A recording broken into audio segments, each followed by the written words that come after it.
debe de llevar incorporada desde fases muy tempranas el proceso de la evaluación ambiental estratégica. O sea, no hay ningún tipo de contradicción desde que se inicia el diagnóstico comenzar la línea base ambiental de ese plan.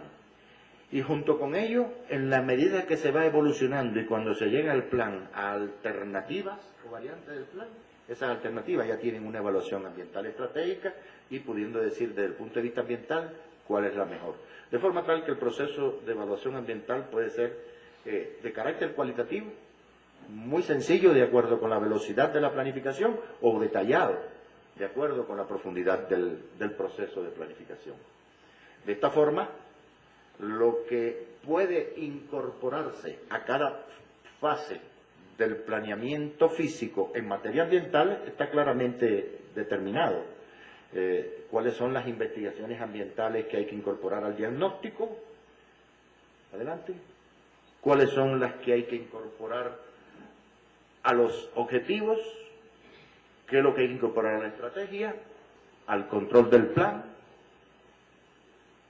Y aquí tienen como ejemplo la incorporación de análisis multivariables para controlar el plan. O sea, utilizar instrumentos que permitan valorar en un solo instrumento como el plan a la hora de dar nuevas autorizaciones cumplen con los criterios establecidos en materia de vocación, en materia de riesgo, en materia de impactos o en materia de carácter técnico-económico.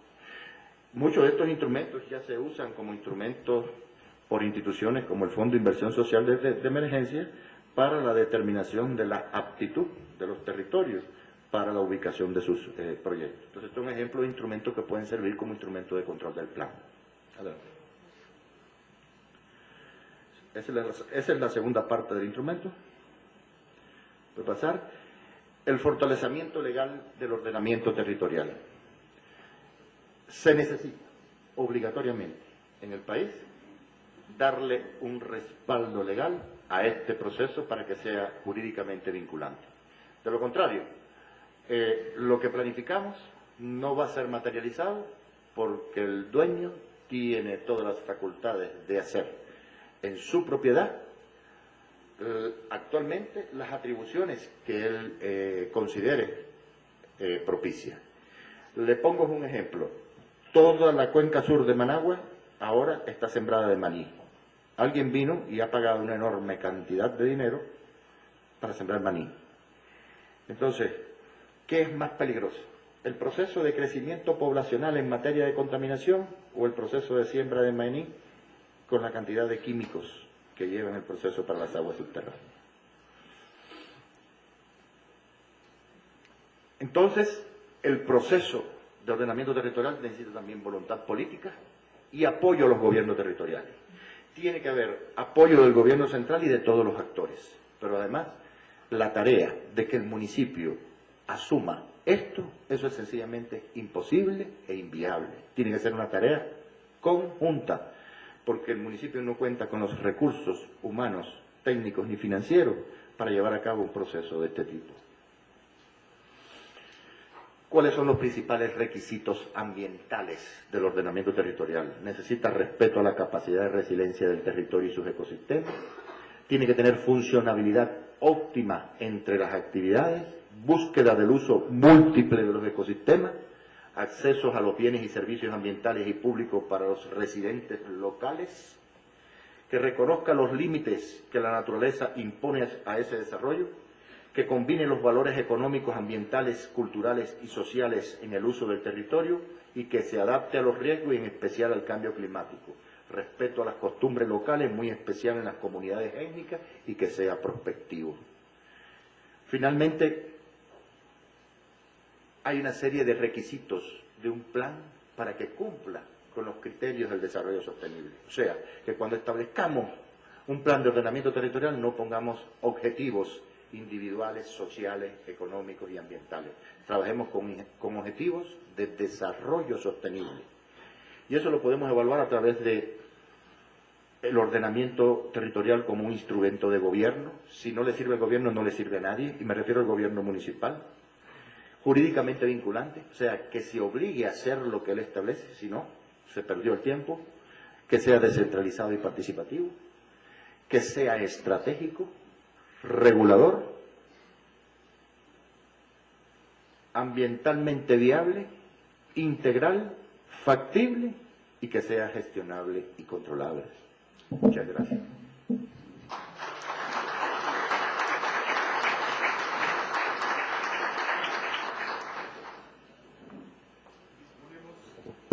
Disponemos de 10 minutos.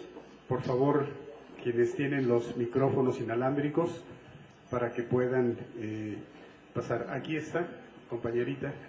Compañerita, aquí está el inalámbrico. Hay que encenderlo. Y ya tenemos una primera pregunta aquí al frente.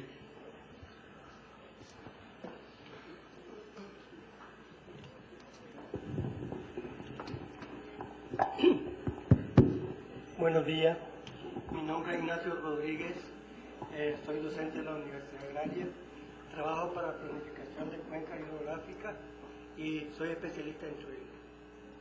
En cuanto a su exposición, estoy completamente de acuerdo y quisiera hacerle unas dos preguntas.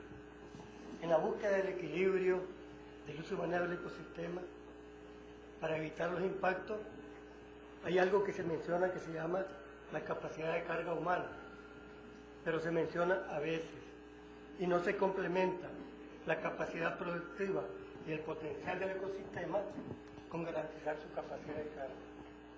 ¿Ya? Otra pregunta es, ¿habrá un momento en que en el país se disponga de los suficientes medios para tratar de hacer un diagnóstico confiable y no decir, bueno, no invertamos mucho en el diagnóstico y vámonos con la determinación de las características físicas? La química no, porque son muy caras.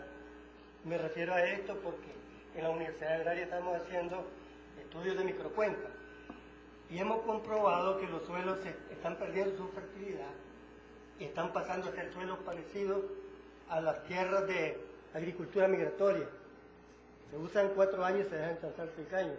Y lo que hemos descubierto de manera puntual es que este problema de la lixiviación por los grandes volúmenes de agua de los huracanes está sucediendo en el Pacífico y en la región central. Muchas gracias. Yo creo que su pregunta, ambas preguntas son muy valiosas. Mire, normalmente cuando hablamos de capacidad de carga de los ecosistemas, estamos hablando de la capacidad de carga de las actividades humanas. Porque el proceso de una población que viva y se asiente dentro de un grupo de ecosistemas, el hecho de asentarse es una actividad humana. Y es una actividad humana el cultivo, es una actividad humana la producción, es una actividad humana la recreación, etc. Entonces, cuando hablamos de capacidad de carga, hablamos de las múltiples cargas combinadas que el ser humano le añade al ecosistema. Y el concepto de equilibrio está en que ¿por qué yo no voy a permitir que alguien viva dentro de un área protegida?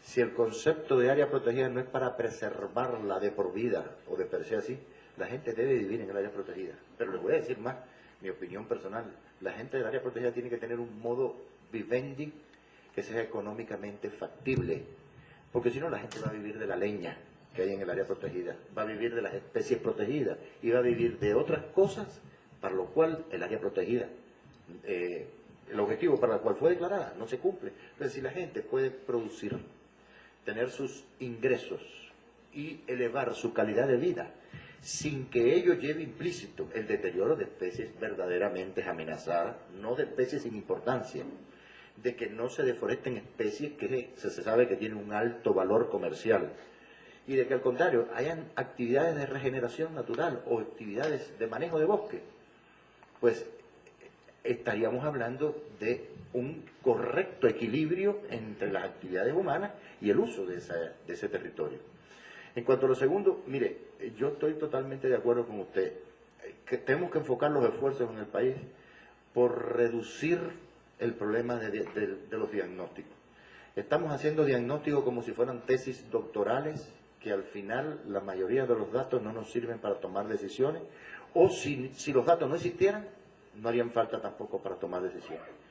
¿Por qué voy a hacer análisis químico de